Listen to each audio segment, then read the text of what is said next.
Assalamualaikum warahmatullahi wabarakatuh. Bertemu lagi dalam video pembelajaran. Kali ini kita akan belajar tentang teorema Pythagoras. Bagian pertama yaitu materi prasyarat. Matematika SMP kelas 8 semester genap. Bagian 1 materi prasyarat. Di sini tujuan pembelajaran kita adalah siswa dapat 1. Mengkuadratkan bilangan, yang kedua menentukan bilangan kuadrat sempurna, yang ketiga menentukan akar kuadrat, dan yang keempat menyederhanakan bentuk akar.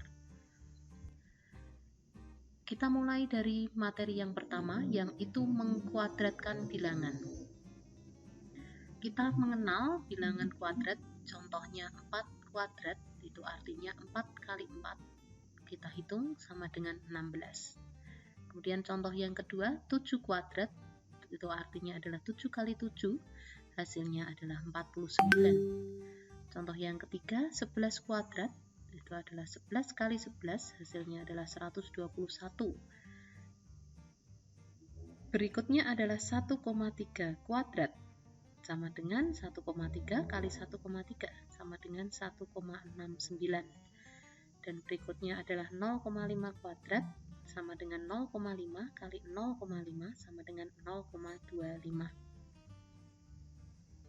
Jadi, jika diberikan suatu bilangan A, maka nilai pangkat 2 dari A dapat ditentukan dengan A kuadrat sama dengan A kali A.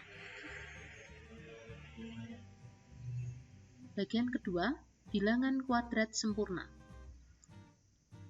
Kuadrat bilangan asli, kita dapatkan nilai 1 kuadrat sama dengan 1. 5 kuadrat sama dengan 25.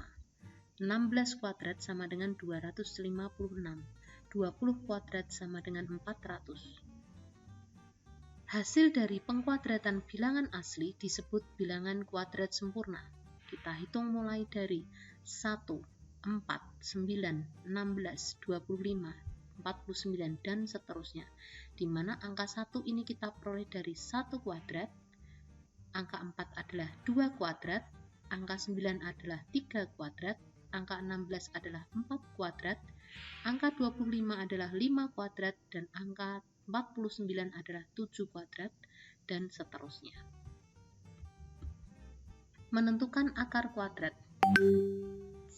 Cara yang pertama adalah dengan menghitung. Contoh 1, tentukan akar dari 225. Maka kita akan membagi atau memilah digit dari 225 ini, kita ambil 2 digit terakhir. Kemudian kita perhatikan digit sisa di depannya, yaitu 2. Nah, kita akan mencari angka yang jika dikalikan hasilnya tidak melebihi angka di sini. Artinya angka yang jika dikalikan tidak melebihi 2, dan angka yang dikalikan tersebut adalah angka kembar atau angka yang sama. Jadi untuk nilai 2 ini kemungkinannya adalah 1 kali 1, tidak ada yang lain. Maka kita tentukan 1 kali 1, kita tulis di sebelah kiri, kemudian hasilnya adalah 1. Kemudian untuk langkah berikutnya, kita kurangkan nilai 2 dikurangi 1. Kemudian kita turunkan 25, sehingga hasilnya adalah 125 atau 125. Berikutnya, kita punya angka 1 kali 1 tadi, kita jumlahkan, sehingga hasilnya 2. Ya, jadi 1 kali 1 ini kita jumlahkan, 1 ditambah 1, hasilnya 2. Nah, selanjutnya 2 ini kita ditulis di bawah. Kemudian kita akan mencari 20 berapa, karena ini bersifat sebagai puluhan ya. 20 berapa kali berapa, hasilnya tidak lebih dari 125. Boleh pas 125. Nah, angka berapa kali berapanya ini juga harus angka yang sama, karena kita menghitung akar kuadrat. Nah, jadi 20 berapa kali berapa, hasilnya 125. Misalnya 21 berarti kali 1. Ya, berarti hasilnya 21. Jauh sekali dengan 125. 22 kali 2, hasilnya 44. Jauh juga. 23 kali 3, 69, masih jauh. 24 kali 4, 96, masih jauh. 25 kali 5, ya ini 25 kali 5, hasilnya adalah 125.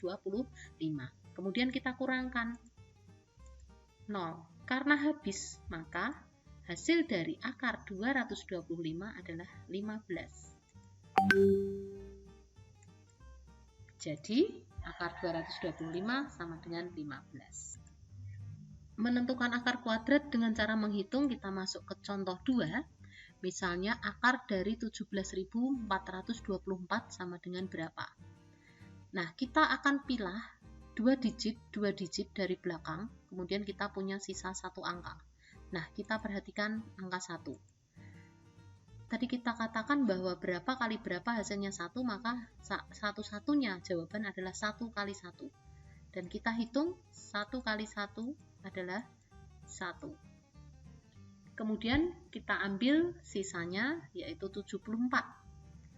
Nah, sebelum kita menentukan nilai berapa yang dikalikan supaya hasilnya 74, kita buat dulu 1 kali 1 ini tadi, kita jumlahkan digitnya, hasilnya 2. Kemudian 2 kita tarik sebagai puluhan di sini. 2 berapa kali berapa supaya hasilnya mendekati 74, tidak boleh lebih ya. Berarti kalau 21 kali 1 tadi hasilnya 21, 22 kali 2 hasilnya 44, berarti 23 kali 3 hasilnya 69. Nah, sedangkan 24 kali 4 itu hasilnya 96, melebihi 74, jadi kita tidak pakai itu. Kita pilih 23 kali 3. Hasilnya 69, kemudian kita kurangkan lagi. Kita turunkan juga nanti, kalau 74 dikurangi 69 kan 5. Ini masih punya simpanan 24, maka kita turunkan 524. Nah, kembali kita akan mengolah 23 ditambah 3. Hasilnya adalah 26. Ya, 23 tambah 3 hasilnya 26. Ini 26 kita buat sebagai ratusan dan puluhan. 260 berapa kali berapa. Nah, berapa kali berapanya harus sama, yang hasilnya 524 atau kurang dari 524. Maka kita coba, kalau kita hitung 261 kali 1, itu hasilnya 261, kurang ya. Kemudian kalau 262 kali 2, maka hasilnya 524. Itu hasil dari 262 kali 2. Nah, kita hitung hasilnya, kita kurangkan 0. Sehingga kita punya 3 digit ini adalah 1, 3, 2. Kita bacanya dari atas ya, 1, 3, 2. Maka akar dari 17.424 adalah 132. Kita lanjutkan menentukan akar kuadrat, yaitu dengan menyederhanakan. Ya, di sini kita lihat contoh 1, akar 225. Bagaimana kita menyederhanakan 225? Buat 225 sebagai perkalian bilangan prima. Kita ambil dulu 3 yang mudah. 225 dibagi 3 bisa dikalikan 75, maka 3 kali 75 ya, hasilnya 225. Kemudian kita pecah lagi, 75 ini bisa kita ubah menjadi 3 kali 25, sehingga hasilnya adalah 3 kali 3 kali 25 atau 3 kuadrat kali 5 kuadrat. Jadi di sini kita dapat sederhanakan, 3 kali 5 dikuadratkan, hasilnya adalah 15 kuadrat. Maka 15 kuadrat akarnya adalah 15. Jadi akar 225 adalah 15 dengan cara menyederhanakan menjadi perkalian prima, pemfaktoran prima. Oke, kemudian yang kedua contohnya adalah akar dari 1024. Kita hitung 1024 ini sebagai perkalian dari 2 kali 512. 2 ini bilangan prima ya, boleh jadinya. Kemudian 512 kita bagi 2 lagi masih bisa, jadinya 256. Sehingga kita punya 2 kali 2 kali 256. Kita tahu 256 adalah 16 kuadrat, maka kita tulis 2 kali 2 kali 16. 2 kuadrat kali 16 kuadrat sama dengan 2 kali 16 dikuadratkan, sama dengan akar dari 32 dikuadratkan sama dengan 32. Jadi akar 1024 adalah 32.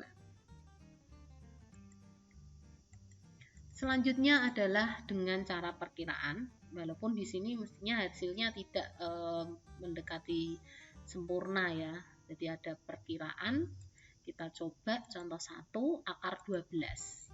Bilangan 12 ini terletak antara bilangan kuadrat sempurna 9 dan 16 ya. Yang mengapit 12. Ini adalah angka 9 dan 16 kuadrat sempurnanya. Maka kita tuliskan 12 ke kiri itu akar 9, kemudian ke kanannya akar 16. Akar 9 ini adalah 3, kemudian akar 16 adalah 4. Maka akar 12 ini nanti pasti 3 lebih. Ya, 3 lebih, maka kita tuliskan 3 dulu. Kemudian kita akan menulis bilangan kuadrat sempurnanya tanpa akar ya, 9, 12, dan 16 sebagai alat hitung untuk memperkirakan. Kita kurangkan 12 kurangi 9 sama dengan 3. Nah, 3 ini adalah pembilang dari pecahan sisa. Setelah angka 3 tadi kita temukan yang bulat kan, kemudian kita pendekatannya pecahan mestinya untuk mendekati 4. Nah, jadi 3 sebagai pembilang. Selanjutnya kita akan mencari penyebutnya. Kita kurangkan 16 kurangi 9. Hasilnya adalah 7. Maka di sini 7 sebagai penyebut. Jadi 3 per 7 adalah pendekatan dari akar 12. Atau kita tuliskan ya, bukan sama dengan tapi pendekatan mendekati 3,428. Nah, dapat kita tulis bahwa akar dari 12 adalah 3 per 7 atau angkanya mendekati 3,43. Jadi kita tuliskan akar 12 mendekati 3,43. Ya, selanjutnya contoh yang kedua. Akar 115. Bilangan 115 terletak antara dua bilangan kuadrat sempurna yaitu 100 dan 121. Maka kita tulis dulu akar 115, di kiri ada akar 100 dan di kanan ada akar 121. Maka akar 100 kita dapatkan 10, sedangkan akar 121 adalah 11. Nah, akar 115 itu 10. Ya, 10, berapa nanti kita akan cari. Kemudian kita tuliskan 100 secara utuh, 115, 121. Kita kurangkan. 115 dikurangi 100 sama dengan 15. Ini kita gunakan sebagai pembilang. Kemudian penyebutnya kita cari adalah 121 dikurangi 100. Hasilnya adalah 21, sehingga ini adalah 10, 15 per 21. Nah, hasilnya mendekati 10,7142. Ya, 7142. Nah, jadi kita tuliskan untuk pendekatannya 2 digit di belakang koma yaitu 10,71. Jadi akar 115 adalah mendekati 10,71. Nah, berikutnya adalah menyederhanakan bentuk akar. Contoh 1, akar 8. Dalam menyederhanakan bentuk akar, kita buat perkalian angka 8 ini menjadi perkalian di mana salah satu angkanya adalah bilangan kuadrat sempurna. Ya. Jadi kita punya bilangan kuadrat sempurna yang bisa membagi 8 itu adalah paling besar 4. Nah, 4 kali 2. Hingga kita punya akar 4 kali akar 2. Kita pecah ya. Akar 4 kita tahu hasilnya adalah 2. Maka 2 kali akar 2 kita tuliskan 2 akar 2. Jadi akar 8 adalah 2 akar 2.